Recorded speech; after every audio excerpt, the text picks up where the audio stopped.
"Fix this engine, and I'll marry you." Those 5 words slipped from Claire Montgomery's lips, part challenge, part cruel joke. A weapon, honed by privilege, meant to crush anyone she deemed beneath her. The entire Crescent Automotive Solutions workshop froze. 3 senior mechanics, who had just failed to revive a $3 million Aston Martin Valkyrie AMR Pro, stood motionless, afraid to even breathe. Mike, the shop owner, face flushed red, didn't know whether to laugh nervously or apologize to the client. And the man at whom that challenge was aimed, Nate Rhodes, a new mechanic who hadn't even finished his first shift, just stood there, hands still smeared with grease, staring at the woman in a $2,000 Armani suit. His eyes weren't angry, nor ashamed, just quietly observant, as if he were studying a complex machine, trying to find which part had slipped out of place to make such a cold, metallic sound. Then he smiled, a small, faintly sorrowful smile. He turned his back, went back to the car, and said nothing. Claire Montgomery walked out of the workshop to the awkward laughter of onlookers, leaving behind the mingled scent of Chanel No. 5, engine oil, and metal. Her Louboutins clicked sharply against the concrete, her posture straight, chin lifted high, completely unaware that in that moment she had just uttered a promise that would change her life forever. Because after that day, she would lose her $1 million empire, trade away her reputation, her career, everything she once believed was power, just to keep a promise she had thought was a joke. She didn't know then that the man with grease-stained hands and a quietly gentle smile would teach her the greatest lesson of her life, that some things broken can't be fixed with money, that some shattered hearts can only be mended by love, and that sometimes the most offhand words become the truest promises of all. If you too believe that there are engines in life that need more than money to repair, subscribe to this channel and join me on this journey. Because the story of Claire and Nate has only just begun. The silver Aston Martin Valkyrie. AMR Pro rolled into the Crescent Automotive Solutions workshop with all the grandeur of $3 million on 4 wheels. Claire Montgomery stepped out of the car. Her fitted Armani suit framed a tall, immaculate figure, so precise it almost felt cold, utterly at odds with the oil-stained walls and the metallic groan of tools echoing around her. 3 of the shop's top mechanics stood huddled around the V12 hybrid engine, faces tense, heads shaking in defeat. None dared touch the ECU without direct support from Aston Martin. This car wasn't just expensive, it was so complex that a single misstep could turn it into $3 million worth of scrap metal. "Sorry, Ms. Montgomery," said Mike, the shop owner, wiping his hands on an oil-streaked rag. "We've tried everything. You'll probably have to contact Aston Martin UK and have one of their specialists flown in." Claire frowned. She hated incompetence. She hated depending on anyone. And above all, she hated waiting. "How long?" she asked flatly. "Could be 2 weeks, maybe longer." 2 weeks without her car meant 2 weeks relying on a driver. 2 weeks of dependency. 2 weeks stripped of control. The one thing Claire valued more than money, ever since her bitter divorce. Just then, a man in a coverall stepped out from the repair bay. Tall, quiet, with slightly tousled brown hair and hands still stained with grease. Hands that bore the mark of honest, careful work. Mike gestured toward him. This is Nate Rhodes. Started this morning. Used to be an aerospace engineer at Boeing, but, well, he left to take care of his kid." Claire's eyes flicked over him from head to toe. An aerospace engineer turned mechanic? To her, that could only mean one of 2 things. A lack of skill or a lack of ambition? A smirk curled on her lips. Claire Montgomery had never been good at hiding her contempt, especially from people she considered beneath her social standing. And then the words came out, half joke, half mockery, so arrogant it froze the air around them. "Fix this engine, and I'll marry you." "You dare?" A beat of silence. Then came the laughter. Not loud, not genuine, just the uneasy, nervous chuckles of those caught between discomfort and disbelief, unsure whether to defend the millionaire client or stay out of her cruelty. Nate said nothing. He simply smiled, a faint, unbothered smile. There was no offense in his eyes, no hint of being challenged, only the quiet expression of a man who had seen enough of life to know which words were worth responding to, and which weren't. Claire turned on her heel. The click of her Louboutins echoed sharply against the concrete floor. The scent of Chanel No. 5 mingled with oil and metal, blending into the awkward laughter behind her. She didn't look back, and she certainly never imagined she'd see that silent man again. She was wrong. Completely wrong. To understand why Claire Montgomery became the cold, untouchable woman she is today, we have to go back 8 years. Back then, Claire believed in love the way children believe in magic, with a heart that knew no caution. She was 28 when she married Brandon Calloway, heir to one of the wealthiest real estate dynasties in Seattle. Claire truly believed their love would outlast any contract she had ever signed. For the first 3 years of marriage, she built her life around shared dreams, expanding her family's freight company while nurturing hopes of a peaceful home by Lake Washington. She worked 16 hours a day, driven by the need to prove she deserved the Calloway name. And in doing so, she missed countless dinners, weekends, and small, ordinary moments of marriage. Each time she told herself, "When I succeed, we'll finally have time for each other." But someday never came. Betrayal did. On a Tuesday night in March, Claire came home early from a business trip, carrying Brandon's favorite bottle of wine and plans for a long-delayed vacation. Instead of a welcoming smile, she opened the bedroom door and found Brandon there, with Jessica Chambers, her trusted assistant, the woman who had known her schedules, her secrets, and even her professional fears. That image burned itself into her memory like a photograph that would never fade. Brandon's frozen, guilty face, Jessica scrambling for her clothes, and the bedsheet Claire had chosen during their honeymoon in Italy. The divorce that followed was a brutal public war. Brandon's lawyer painted Claire as a work-obsessed woman, cold, unfeeling, incapable of love.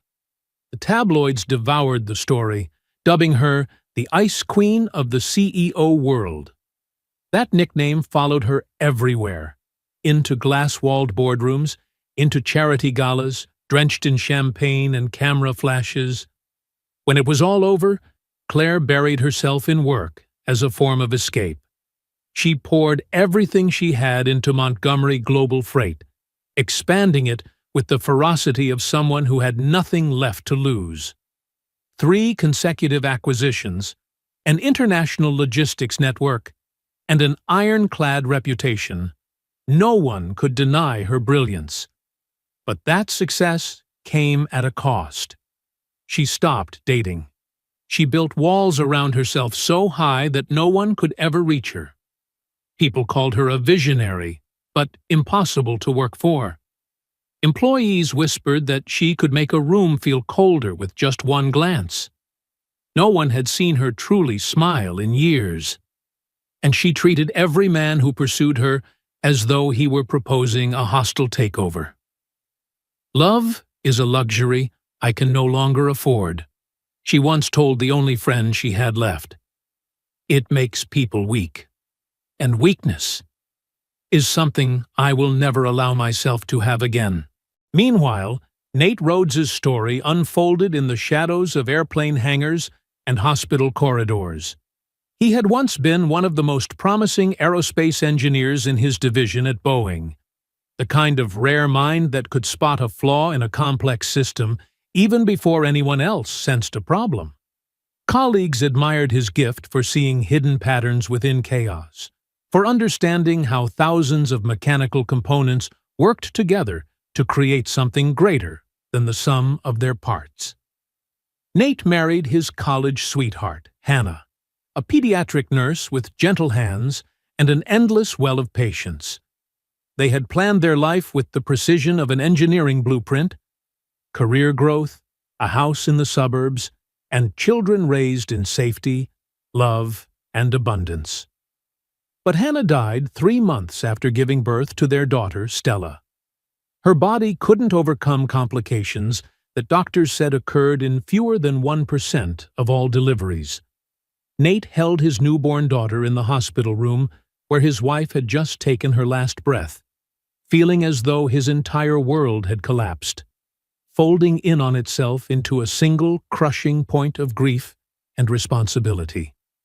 The technical puzzles that once thrilled him suddenly meant nothing compared to the only question that now mattered: how to keep this tiny life alive and well. He took a leave of absence. Then he resigned. He gave up a brilliant career in exchange for any job that would let him stay close to his child. From aerospace engineer, he became a freelance mechanic, working in small garages where he could set his own hours, where bosses understood if he had to rush Stella to the doctor, where no one questioned why he sometimes fell asleep with his daughter in his arms during lunch breaks. Because Stella was not a typical child. She was diagnosed with congenital cardiomyopathy when she was only 2 months old. Her tiny heart didn't pump blood as efficiently as it should.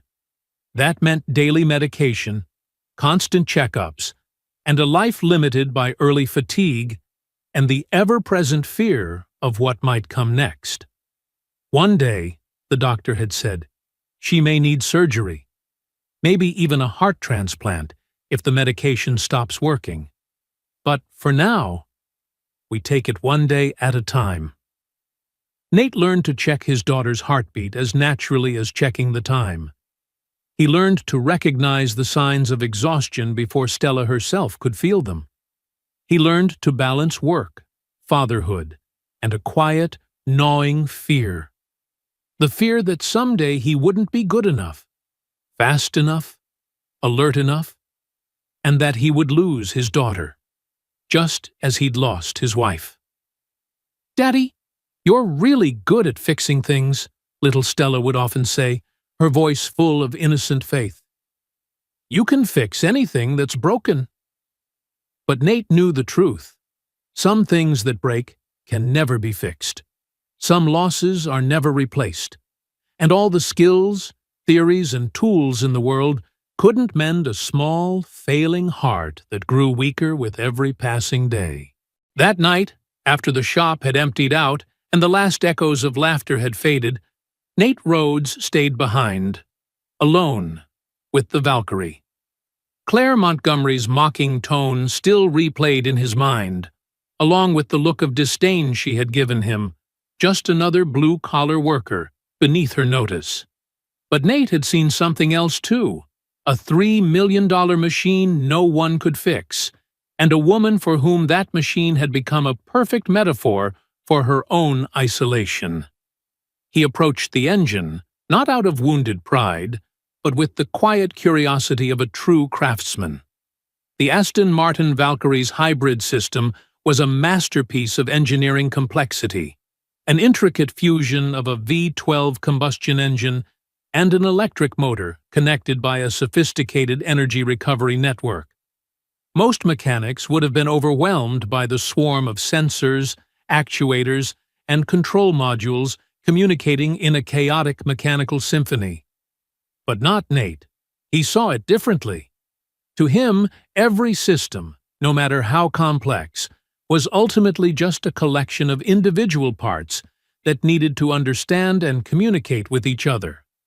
The problem, he knew, usually wasn't in the components themselves, but in the connections between them.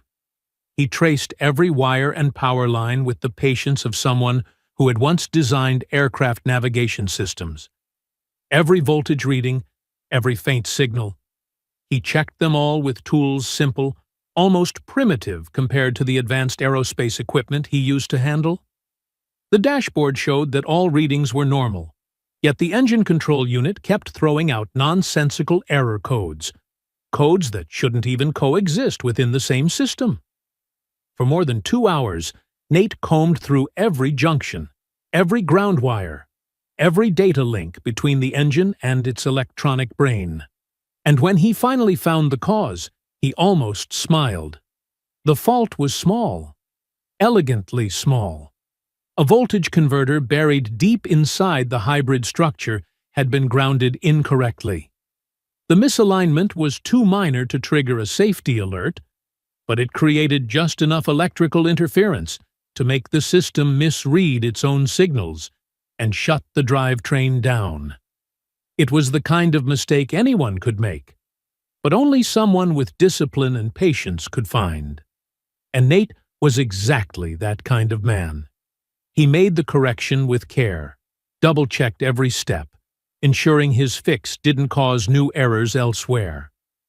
Then he cleared the codes, reset the sequence, and listened as the machine came to life again, its deep, steady growl settling into a flawless rhythm. The Valkyrie purred more smoothly than it had when it left the factory. But Nate didn't wake anyone to share the victory. He simply cleaned his tools, washed the grease from his hands, and left the shop. Outside, the city lay silent. He drove home, peeked into his daughter's room, and watched Stella sleeping soundly, her small chest rising and falling with fragile breaths. To Nate, this wasn't a challenge to conquer, not a chance to prove himself to some arrogant woman. It was simply a problem that needed fixing, a job to be done right. Because that was how he lived his life, doing the work he knew how to do, without recognition, without applause, content with the quiet peace that came from knowing he had done his job perfectly. The next morning, Claire Montgomery returned to the workshop, already bracing herself for another long day of frustration, and the usual excuses about complex systems or missing replacement parts. But when she pressed the start button, the Aston Martin roared to life instantly. The dashboard lit up, displaying flawless performance metrics across every system. The engine's growl was smooth, steady, as if nothing had ever been wrong. Claire stared at the numbers, then looked around the workshop. For a moment, her perfectly composed face betrayed a flicker of genuine surprise. "Who fixed it?" she asked, her tone carrying a curiosity she hadn't felt the day before. Mike, the shop owner, froze. He hesitated, halfway raising a hand toward Nate, but Nate caught the glance and gave a subtle shake of his head. He just kept washing his hands, slow, deliberate, unhurried, as if nothing remarkable had happened. But Claire Montgomery hadn't become the CEO of a billion-dollar corporation by missing details. She saw the way Mike's eyes darted toward Nate, saw the silent exchange between them, just long enough to reveal who had really brought her car back to life. And she understood. For the first time in years, Claire felt something unfamiliar stir inside her. Not guilt, not admiration, but a quiet disruption. Standing there amid the scent of oil and the slanted morning light streaming through the garage door, she watched the man she had mocked the day before quietly pack up his tools. Something shifted in her chest. Not quite regret, not quite respect. Just a flicker of realization. Maybe, just maybe, she had misjudged this man. 2 weeks later, Claire Montgomery found herself back at Crescent Automotive Solutions during lunch hour. For a reason even she knew was flimsy. Just checking on a minor electrical issue. one that probably didn't exist at all. She spotted Nate Rhodes in a quiet corner of the workshop, where afternoon light filtered through dusty windows. Beside him, a little girl, no more than 7, was curled up asleep, her head resting gently on his thigh. The child looked smaller than her age, with delicate features and skin so pale it seemed almost translucent in the soft light. Fragile, as if a careless touch could make her shatter. "My daughter, Stella," Nate said softly, careful not to wake her. "School ended early today, and the babysitter had an emergency." Stella stirred at the sound of her father's voice and opened her eyes, striking, crystal blue eyes that stood out vividly against her fair, almost translucent complexion. She looked at Claire with open curiosity, not a trace of fear or judgment, studying the elegant woman in the tailored suit and perfectly arranged hair with more wonder than awe. "I dreamed about you," Stella said, her voice clear but sure. "You were a princess, but you were sad, because your castle was empty." Something trembled inside Claire's chest, a feeling she thought had been buried long ago. She knelt down, lowering herself to the child's eye level, and studied that small, fragile face, a vague ache rising within her. There was something about Stella that felt familiar, something beyond the physical frailty, something that brushed against a long-buried memory of Michael, the younger brother she had lost to a congenital heart defect when she was 22. "She has a heart condition," Nate said gently, as if answering the unspoken question that had just crossed Claire's mind. "Congenital cardiomyopathy. The medication helps, and we have to do regular checkups. But it means she gets tired easily." Claire watched as Nate placed 2 fingers on his daughter's wrist, checking her pulse with the natural precision of a father who had learned to read the vital signs of life as easily as checking the time. The tenderness in that simple, careful gesture made Claire's throat tighten. How long had it been since she'd seen love expressed so purely? Without agenda, without pride, without armor? For years, Claire had believed that vulnerability was a luxury she couldn't afford. But watching this quiet man care for his fragile daughter, she felt something shift inside her, as though a door she had sealed shut was slowly, silently opening, and something warm had begun to wake within. "The doctors say, one day she may need surgery," Nate went on, his tone calm but his eyes shadowed with worry. "A transplant, if the medication stops working. But for now, we take it one day at a time." "Daddy's really good at fixing things," Stella said, turning to Claire, her voice soft but certain. "He knows how to fix everything that's broken." Claire smiled, so faintly she barely noticed it herself. For the rest of that lunch hour, she stayed and talked with Stella about school, her favorite books, the drawings she made of an imaginary world where everyone was healthy and happy. And when it was finally time to leave, Claire realized she didn't want to. She didn't want to go back to the cold glass office where walls reflected the image of the powerful woman she was expected to be.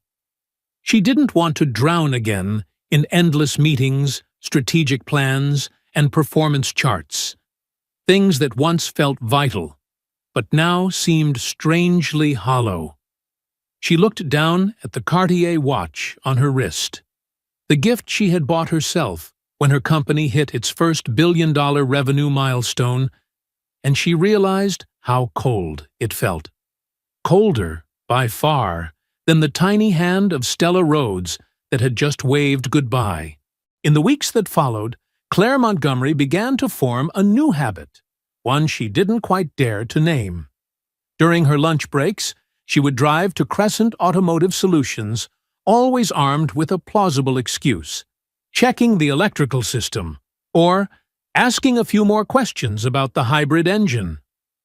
They were perfect reasons, reasonable enough to raise no suspicion, vague enough to hide the truth of why she kept coming back. She started bringing coffee for Nate, cookies for Stella, and always said it with a casual shrug. I bought too much. Didn't want it to go to waste. Those little lies, Claire realized, were like a thin layer of fabric shielding her heart, protecting it from the question she didn't dare to ask herself. Why did she feel drawn to this quiet corner of the world where everything suddenly felt easier to breathe? One afternoon, Claire brought a box of macarons from the most expensive French bakery in Seattle. When she opened the box, Stella's eyes widened, gazing at the neatly arranged pastel-colored treats as if they were treasure. "You bought these for me?" the girl whispered, her tiny finger hovering over a soft pink one. I thought you might like them," Claire said, her voice so gentle it startled even herself. Stella picked a lavender macaron, took a small bite, and her face lit up with pure delight. "I've never eaten anything this good," she exclaimed. That smile, so innocent, so real, seemed to brighten the entire workshop. Nate glanced at them from his workbench. There was something in his eyes Claire couldn't quite read. Not suspicion, not caution, just awareness. As if he were truly seeing her. Not the composed woman in the Armani suit, but someone else underneath. "Too much sugar isn't good for her," he said gently, his voice calm but warm. "Her heart—" "I know," Claire interrupted quickly, surprised at how her own voice sounded. Almost like an apology. "I didn't think about that. I'm sorry. It's okay." And for the first time she saw Nate Rhodes truly smile. A quiet, warm smile that reached all the way to his eyes. "One cookie now, and then won't hurt," he said. "She just shouldn't eat the whole box." Stella giggled, then pushed the box toward Claire. "Then you keep the rest. So next time you come back, we can share them." Claire laughed, softly, naturally, without her usual guard. She took the box, feeling as though she had just accepted an invitation she couldn't refuse. And she did come back. Day after day. Each time with a perfectly reasonable excuse. And one unspoken reason she would never admit. In the weeks that followed, the conversations between Claire and Nate began to stretch longer, flow easier. At first, they were strictly technical, about hybrid engines, fuel efficiency, and the kind of mechanical details only true enthusiasts could discuss for hours without boredom. But somewhere along the way, those talks began to drift, quietly, almost imperceptibly, into something deeper. Into conversations about resilience, about loss, about how people learn to stand again when life has already burned them to the ground. One rainy afternoon, that kind of soft, lingering rain Seattle was famous for, they sat side by side on the old wooden bench outside the shop while Stella napped inside the office. The rhythmic patter of rain on the tin roof filled the silence between them, creating a calm, steady heartbeat in the air. "Do you ever miss your old job?" Claire asked, handing him half of the sandwich she'd brought from her favorite downtown delicatessen. Nate was quiet for a long while, as though he were listening to the rain for an answer. "Sometimes," he said finally, "I miss the feeling of solving a problem no one else could. That intellectual puzzle, that moment when all the pieces finally fit together." He paused, his gaze drifting toward the window, where Stella was curled up on an old sofa, clutching her worn-out teddy bear. "But then I realized there are other kinds of problems worth solving. Keeping Stella healthy, making her happy. To me, that's more important than any flight guidance system I might never see take off." Something caught in Claire's chest, a soft, sharp ache she hadn't felt in years.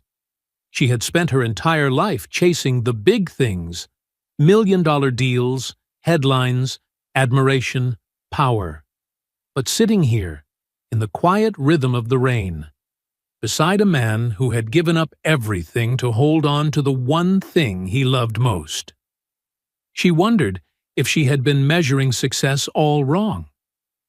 "I never wanted kids," Claire murmured, her voice barely above the sound of rain. "After my divorce, I told myself that was lucky, that children only complicate things. But now you see Stella and you wonder," Nate said gently, not as a question, not as judgment, but as understanding. Claire nodded, her voice trembling. "Now I see Stella, and I realize what I've missed." And for the first time in years, Claire let herself cry. Not discreetly, not with control, but quietly, like something long held was finally dissolving in the damp Seattle air. Nate didn't move. He didn't reach out, didn't try to comfort her with words or platitudes. He simply sat beside her, steady, silent. A presence strong enough to let her grief exist safely. And somehow, that was enough. From that day on, Claire began to share more. She told him about the pressure of running the family company, the endless meetings, the suffocating loneliness that came with success, about how her failed marriage had taught her to trust numbers and contracts instead of feelings and promises. Nate listened, really listened, without judgment, without interruption, only occasionally asking the kind of questions that made her look deeper into herself. "You talk about your work like it's a fortress," he said one afternoon, "something you built to protect yourself from the world." Claire gave a wry smile. "Maybe it is. Maybe that's exactly what I needed." Nate was quiet for a moment, then spoke, his voice low and steady like the sound of rain at night. "Or maybe that fortress has become a prison, and you're the only one who can unlock the door." Those words lingered with Claire for days afterward. Not as something clever, but as an echo, small and persistent, reverberating in a place inside her she had long believed was made of stone. The conversation that changed everything happened on a Thursday afternoon at the end of October, when Seattle was once again wrapped in its familiar, lingering rain, the kind that didn't pour, but stayed just long enough to make people think more than usual. Claire stepped into the workshop, greeted by the warm, metallic scent of oil and steel. There was Nate Rhodes, bent over his workbench, examining a spark plug through a magnifying lens, turning it slowly under the dim golden light. The charred edges on the electrode told him a story. The story of an engine struggling to run the way it should.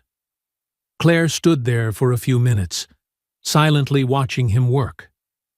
There was something in the way he moved. The patience, the focus, the quiet grace of someone used to living among small details that most people overlook. Yet that truly make all the difference. "You approach every problem like it's a puzzle waiting to be solved," she said, her voice carrying equal parts curiosity and admiration. "Even the tiniest things get your full attention." Nate looked up, meeting her gaze through the dusty amber light. "I learned a long time ago," he said slowly, "that small things can cause big failures. In aerospace engineering, a minor manufacturing flaw can bring down an entire plane. In relationships, a tiny misunderstanding left unresolved can destroy years of trust.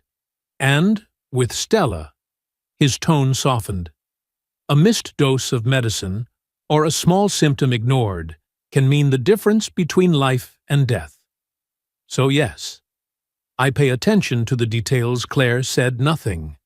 The words seeped into her, one by one, like raindrops soaking through the thick fabric of her coat.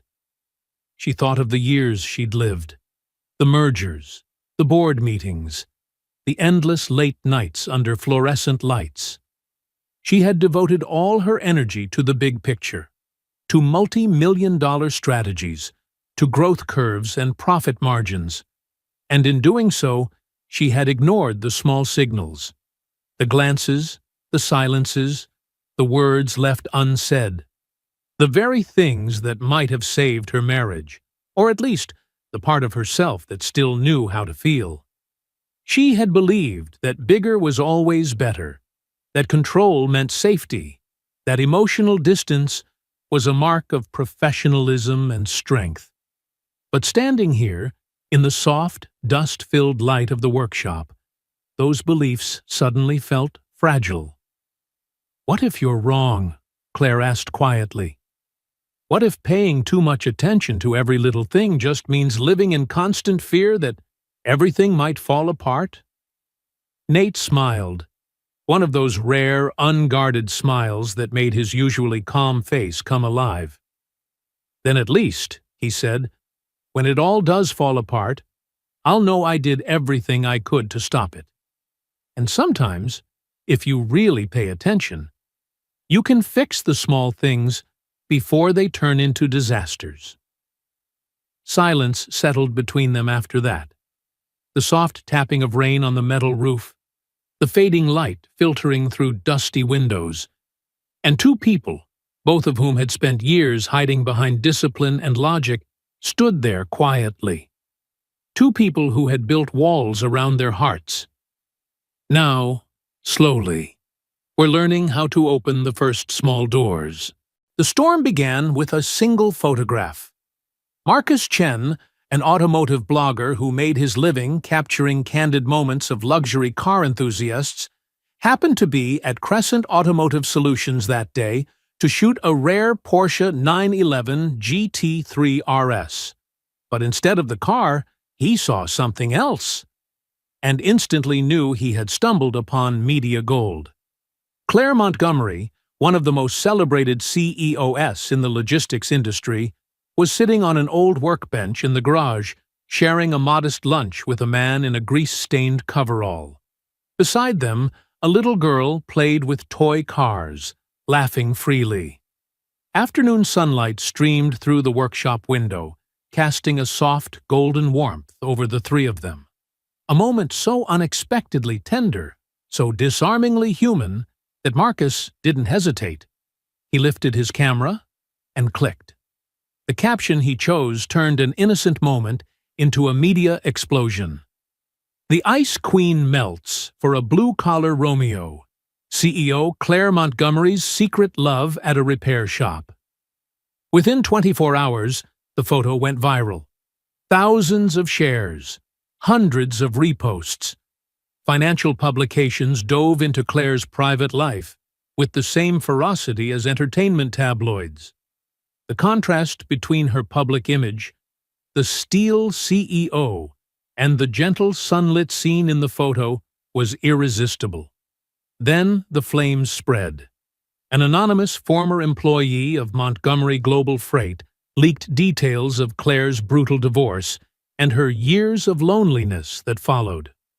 Overnight, every media outlet wanted to unmask the woman behind the ice. The untouchable executive suddenly made human by a rumor of love. Paparazzi began camping outside Crescent Automotive, hoping to catch another glimpse of the cold CEO and her mystery mechanic. Meanwhile, the board of directors called an emergency meeting. Douglas Sterling, the 70-year-old chairman, a staunch traditionalist who had doubted Claire's leadership from the start, was the first to speak in the damage control session. "This kind of publicity is harming our corporate image," Sterling declared, his voice booming across the glass-walled boardroom. "Our clients and investors expect a certain level of professionalism. A CEO romantically involved with a mechanic. It shows poor judgment, even recklessness." Claire sat still, hands interlocked beneath the table. She felt the familiar chill of betrayal, the same cold that had pierced her during her divorce. The very people who had profited from her success were now dissecting her personal life as if it were a failed merger requiring board approval. "My private life has nothing to do with my ability to run this company," she said calmly, her voice sharp as glass, though inside, rage and hurt churned like a storm. "It does," another member cut in. "The stock dropped 2% since the photo went public." 2%. A trivial fluctuation in any ordinary market cycle. But to them, it was the perfect excuse. Pressure mounted fast. Major clients demanded assurances that her personal life would not affect her leadership. Whispers spread in conference halls, eyes followed her at industry events. Everywhere she went, she could feel her image being redrawn.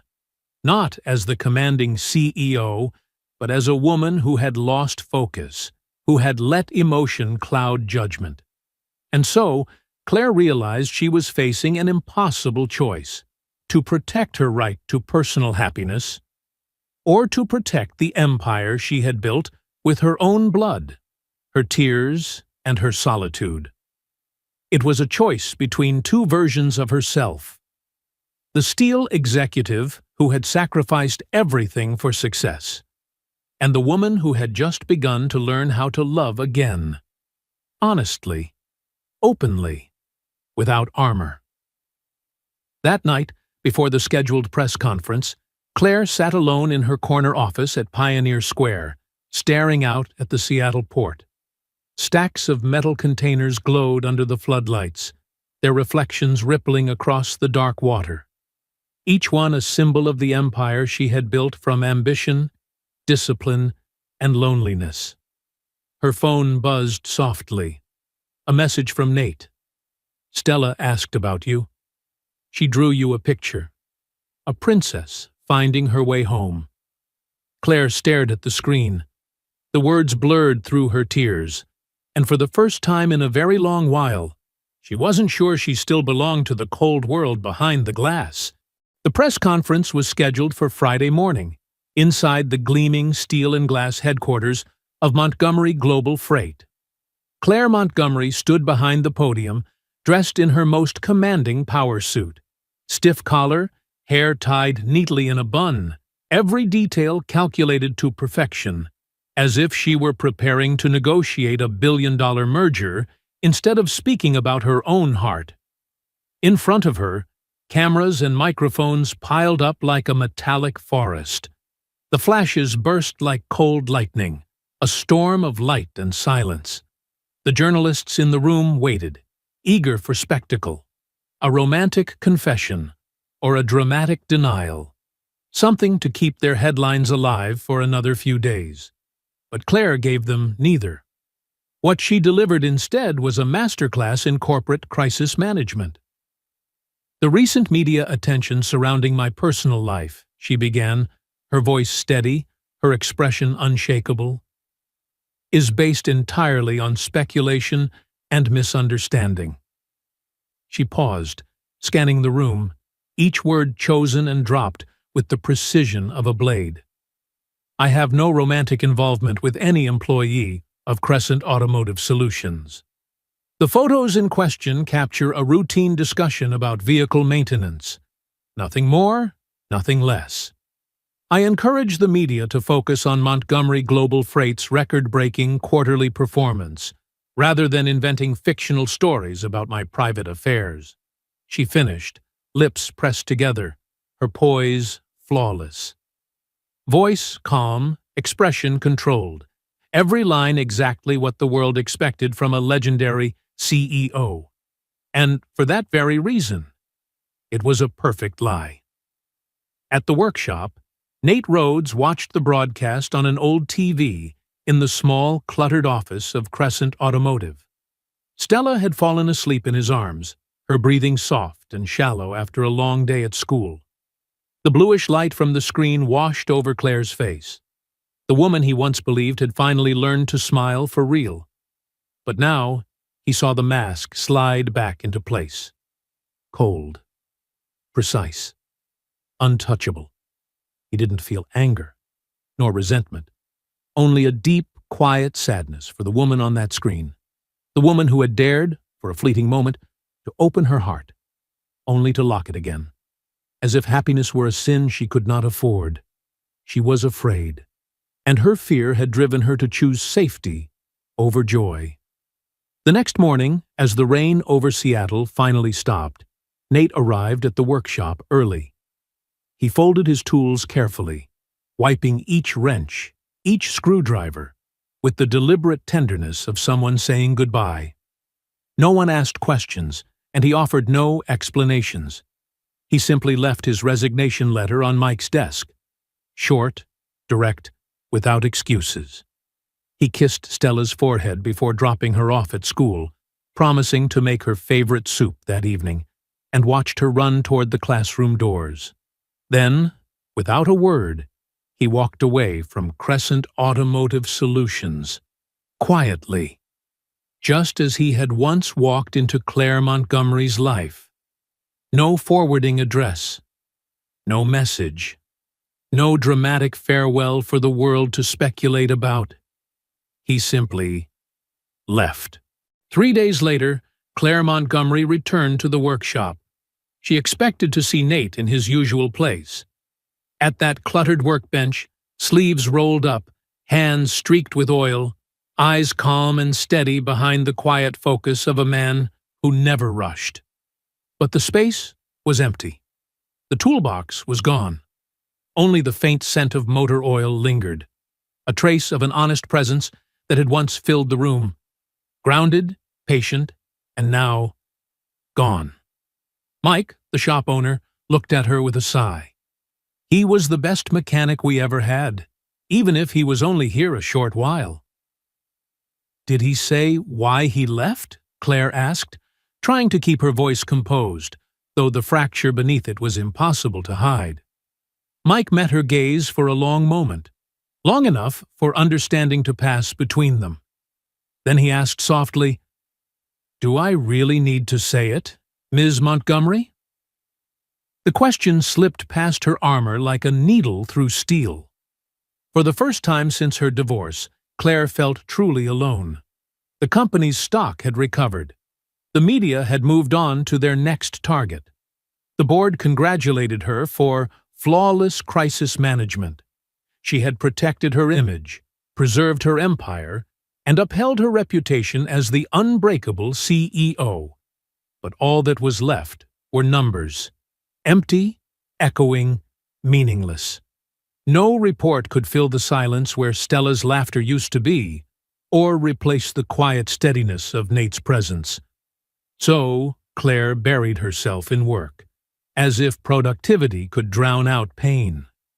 She stayed late at the office, poring over quarterly reports and expansion plans. Documents that once thrilled her, but now read like pages from a language she no longer understood.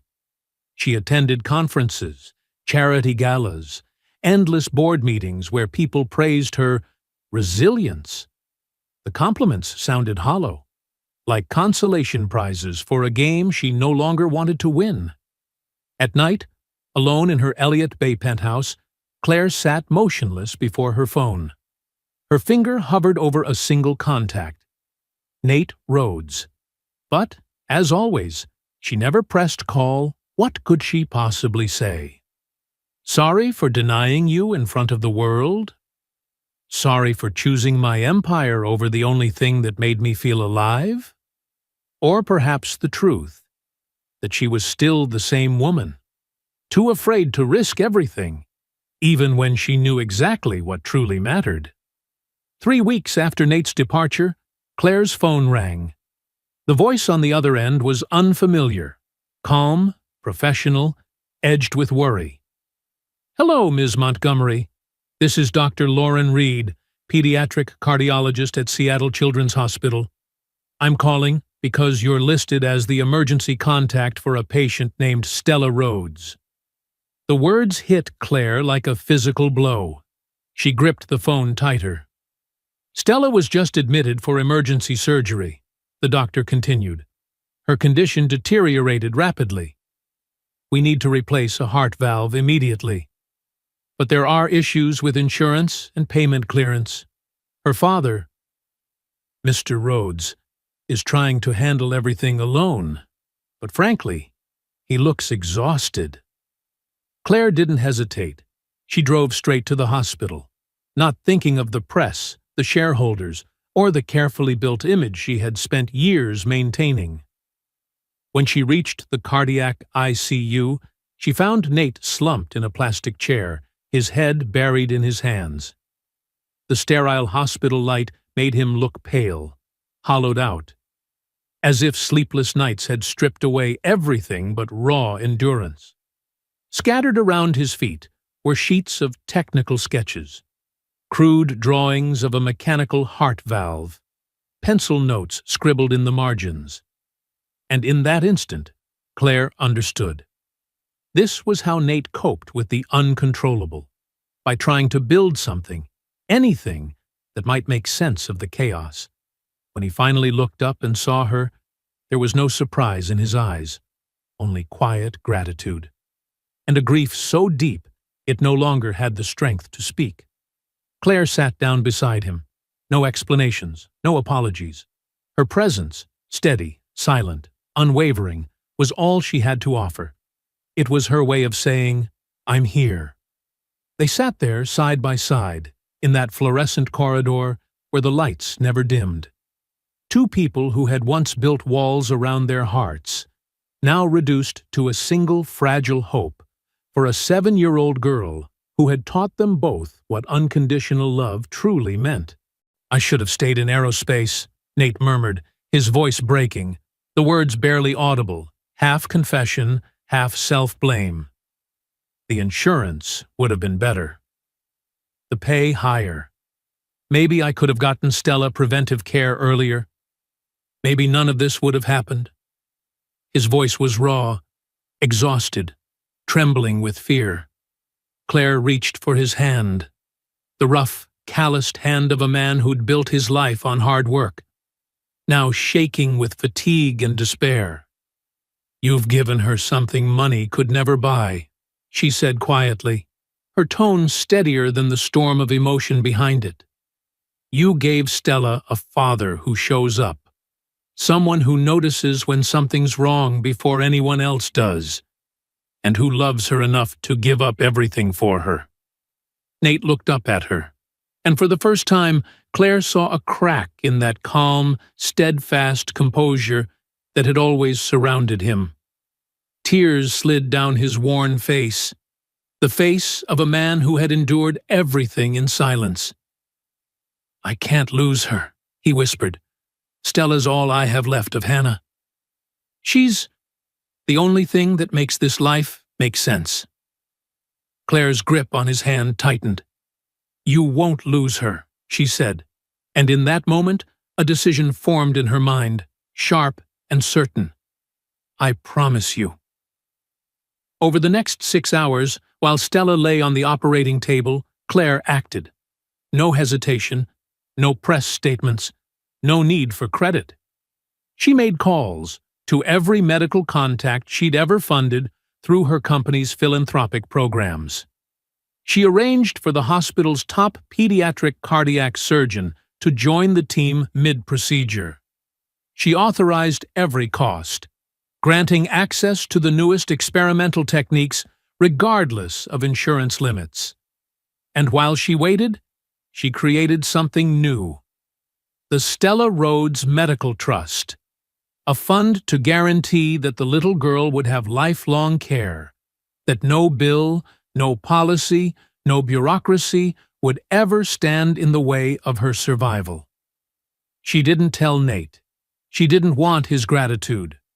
She did it simply because it was right, because the child who had once told her that the princess's castle was empty had shown her what it meant to fill it again. When Dr. Lauren Reed emerged from the operating room, her mask hanging loose, relief softening her features, Nate nearly collapsed. "The surgery was a success," she said. "Stella's going to make a full recovery." Nate broke down. His whole body trembled with release. Claire wrapped her arms around him, and for the first time in years, tears streamed down her face too. Not from fear, but from something else entirely. hope. Dr. Reed continued, her tone gentle now. She'll need lifelong follow-up, but the new valve is functioning beautifully. Her heart is pumping strong. She's got an excellent chance at a normal, healthy life. Then the doctor turned to Claire, and though she said nothing, her eyes spoke clearly. She knew. This miracle hadn't come from luck. It had come from the woman who'd sat outside that room for 6 hours, refusing to leave. That night, Stella slept peacefully in her hospital bed, surrounded by the steady hum of monitors and the soft rhythm of new life. On the screen, her heartbeat pulsed strong and even, a small, glowing testament that this heart had chosen to stay. Claire and Nate sat by the window, watching the city lights ripple across the dark Seattle sky. The world outside kept moving, but inside that quiet room, two people who had lost almost everything were learning how to begin again. They spoke softly, voices barely above the hum of the machines, as if afraid to disturb the fragile miracle they'd been given. They talked about second chances, about courage, about how to rebuild a life from the wreckage without losing themselves again. No one mentioned the media storm that had nearly destroyed them. No one spoke of shareholders, reputations, or control. There was only silence, warm, real, and alive, shared between two people who had fallen to the bottom and found each other in the least likely place. The white, sterile stillness of a hospital room. Claire looked toward the bed, where Stella slept peacefully, and said softly, "I'm not the woman who made that joke in your garage anymore. That woman was afraid of everything that truly mattered. I don't want to be afraid anymore." Nate turned toward her, eyes gentle, not judgmental, only understanding. "We're all afraid," he said quietly. "The question is, do we let the fear drive us?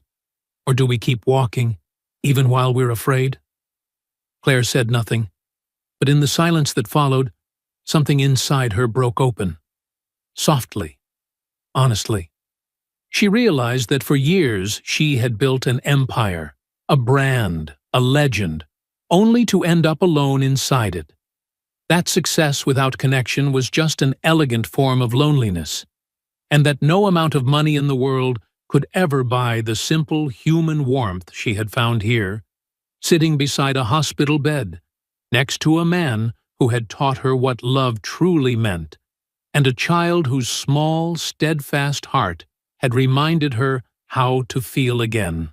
6 months after Stella's surgery, Claire Montgomery stunned the business world. She announced her resignation as CEO of Montgomery Global Freight, stepping down from the empire she had spent half her life building, to pursue something entirely new: vocational education and small business development. The decision cost her millions in stock options and executive privileges, but it gave her something far more valuable: freedom. Freedom to build a life rooted in her own values rather than in the expectations the world had placed upon her. "They think you've lost your mind," Nate said one evening, as Claire signed her final resignation papers. She smiled, the first real smile many had ever seen on her face. "Maybe I have," she said softly, "but I've been crazy in the wrong way for too many years. It's time to try a different kind of crazy." A few weeks later, Claire and Nate opened Evergreen Skills Academy, a hybrid between an auto repair shop and a technical training center, set inside a renovated warehouse on the outskirts of Seattle, not far from the newly revitalized Georgetown district. Their mission sounded simple, yet it was revolutionary: to provide high-quality technical education for those society had left behind. Former inmates, high school dropouts, single mothers, anyone who needed a second chance. Nate led the design of the hands-on training programs, while Claire managed operations, community partnerships, and funding. They recruited instructors not just for skill, but for patience, for heart. Within months, the shop gained a reputation, not only for honest workmanship and fair prices, but for being a place of dignity, kindness, and hope. Each graduating class left Evergreen with calloused hands and rekindled hearts, ready to start over, ready to rebuild their lives. Claire discovered that she loved teaching practical business principles to eager students far more than she had ever enjoyed impressing a boardroom with quarterly forecasts. She found joy in seeing former addicts rebuild their lives through honest labor, in watching teenage mothers regain financial independence, in knowing she was helping to carve out a path toward stability for those the world had once labeled as failures. Of course, the transformation wasn't easy. Claire had to start from scratch, learning how to work with her hands, how to diagnose an engine problem by sound and feel instead of reading it off a data chart. She had to learn how to listen, how to communicate with students whose lives were worlds apart from her own privileged past. The early days were hard. Her manicured nails cracked and turned black with grease. Her hands ached from lifting heavy tools, and her pride took a beating every time she made a mistake, and a student had to fix it for her. One afternoon, while replacing a complex suspension system, Claire's hand slipped. A sharp edge tore into her knuckle. Blood spilled fast. She walked to the washroom, staring at the red stream on her skin, almost disbelieving it was hers. Nate found her there, his expression a mix of concern and quiet amusement. "First time you've ever been hurt on the job, huh?" he asked, gently wrapping a bandage around her hand. Claire nodded. "I spent my whole career keeping my hands clean," she admitted, "in every possible sense of the word." "And now?" Nate asked. She smiled, looking at the white bandage. "Now I've learned. Some things are worth getting your hands dirty for." Every scratch, every mistake, every tired evening in that workshop taught Claire something new, about the strength of resilience, about the dignity of honest work, and about the quiet joy of watching others rediscover themselves. She had once built an empire out of contracts and capital. Now she was building a world anew, with grease-stained hands and a heart that finally knew how to love. Stella grew up radiant in the world they had built together. Her heart condition still required careful monitoring, but every day, Claire and Nate watched her grow stronger, more confident, as if simply witnessing the two most important adults in her life rebuild something meaningful from the wreckage had taught her how to stand up after any storm. She became the unofficial mascot of Evergreen Skills Academy, with quick wit and a warm smile that could light up the entire workshop. Everyone who came to Evergreen adored her. The trainees often said she was their reminder that love could repair far more than broken engines ever could. In the afternoons after school, Stella would sit at a small desk in the corner of the workshop, doing her homework amid the steady hum of engines and the laughter of students learning their craft. Sometimes she'd pull out her box of crayons and begin to draw. Pictures of families, of people helping one another, of hearts being fixed, both literally and figuratively. One afternoon, as sunlight slanted through the window and glimmered off the grease-stained hands of Claire, she knelt beside Stella's desk. "Are you happy, sweetheart?" she asked softly, as if afraid the question itself might shatter something delicate. Stella tilted her head, thoughtful, her small face suddenly serious in that pure, unfiltered way only children can be. "I think being happy doesn't mean you feel good all the time," she said slowly. "Being happy means someone still loves you, even when you don't feel good." Claire froze. A warmth swelled in her chest, rising until it overflowed as tears. From the mouth of an 8-year-old had come the kind of wisdom she herself had spent a lifetime chasing. Claire smiled, brushing a soft lock of hair from the girl's face. "You're a very smart girl, you know that?" Stella grinned, her bright blue eyes gleaming like a clear sky after rain. "Dad says I've got a wise heart," she replied playfully. "I think that's even better than just having a smart head." 1 year after Evergreen Skills Academy was born, Claire Montgomery decided it was time to say aloud what everyone had quietly known and patiently waited for. Because over that year, she and Nate Rhodes hadn't just built a successful business. They had rebuilt a life, from pieces once thought beyond repair. The 1-year anniversary celebration was held inside the old warehouse, now glowing with hundreds of warm golden bulbs strung above like stars. Long tables draped in white linen. Food prepared by their own students. The air filled with laughter, pride, gratitude, and that unmistakable energy shared only by those who understand what a second chance truly means. Claire stepped up to the small stage. In her hands was a small, carefully wrapped package she had carried for weeks, a secret that had waited for the right moment to be unveiled. When she opened it, the chatter faded into silence. Inside was a spark plug, the very one from her Aston Martin Valkyrie, now polished silver and mounted on a wooden base engraved, "Evergreen, Year 1." "A year ago," Claire began, her voice steady but threaded with emotion, "I made a joke to a man I barely knew. I told him that if he could fix my engine, I'd marry him." A soft ripple of laughter swept through the room. "I thought I was being clever, maybe a little cruel, definitely arrogant." She paused, glancing toward the front table where Nate sat with Stella beside him, both looking up at her with eyes full of love and pride. "What I didn't understand then," Claire continued, "was that he wasn't just fixing my car. He was fixing something deeper, a part of me that had been broken for so long I didn't even notice. He taught me that real strength isn't about control or about building walls around your heart.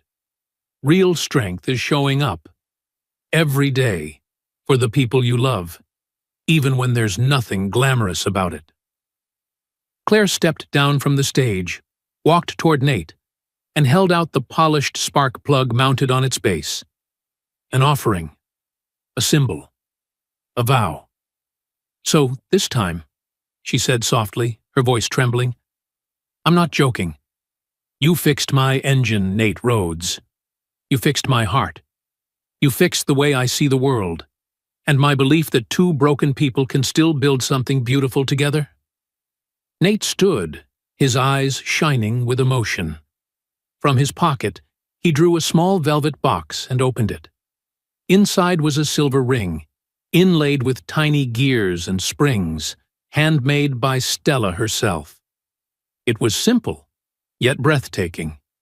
The kind of beauty crafted by someone who understands that what lasts must also work. "I love you, Claire Montgomery," Nate said, his deep voice carrying through the quiet room. "I love your mind, your drive, and your courage to rise from the wreckage. I love that you aren't afraid to get your hands dirty for others. I love that you see beauty in ordinary work, and that you've taught me we can dream again, without forgetting what loss has taught us." When Claire whispered, "Yes," the room erupted. Applause, cheers, laughter, and tears. Not just for a proposal, but for two souls who had dared to believe in life again. Surrounded by friends, students, and partners, people who had all found hope and a second chance at Evergreen, they embraced as the old warehouse glowed with pure, unguarded joy. It wasn't just an anniversary. It was a declaration that love can begin in the most unexpected places, that the best endings often come when someone is brave enough to fix what seemed beyond saving. The story of Claire Montgomery, Nate Rhodes, and Stella is a quiet but powerful reminder that true strength isn't in never being broken, but in allowing ourselves to be healed. That success isn't measured by what we accumulate, but by what we're willing to share. And that love isn't about finding someone perfect. It's about learning to see the beauty in imperfection and choosing, every single day, to keep doing the small, patient work that keeps it running. Because in the end, we are all complicated machines, in need of care, maintenance, and sometimes total rebuilds. And if we're lucky, we find someone who isn't afraid of the grease, who doesn't flinch at the mess, and who's willing to pick up the tools and fix us, piece by piece. If this story touched you, leave a comment below. Tell me what you believe is worth fixing. And don't forget to subscribe for more stories like this, where we learn together how to mend the small cracks in our hearts.